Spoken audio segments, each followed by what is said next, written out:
ஒரு ஊரில் மதுரா என்ற சிறுமி இருந்தாள். அவள் மிக்க மனமுள்ளவளாக இருந்தாள். ஆனால் ஏழை குடும்பத்தில் பிறந்ததனால் அவளுக்கு விதவிதமான கற்றல் வாய்ப்புகள் கிடைக்கவில்லை.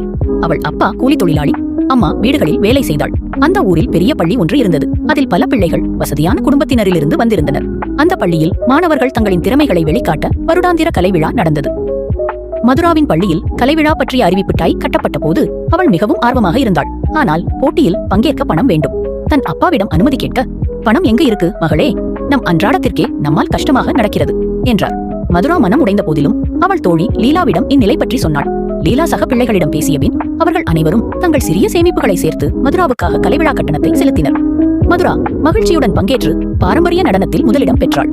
அந்த கலைவிழாவின் போது ஆசிரியர் அந்த குழந்தைகளின் உதவியை பாராட்டி, உங்கள் எல்லோரின் மனம்தான் உண்மையான தங்கம், இது உங்கள் எல்லோரின் வெற்றி என்று கூறினார். அந்த நாள் முதல் ஊரில் உள்ள அனைவரும் ஒருவருக்கொருவர் உதவி செய்யும் குணத்தை வளர்த்தனர். மதுரா மற்றும் அவளின் நண்பர்கள் அதற்கு உதாரணமாக நின்றனர்.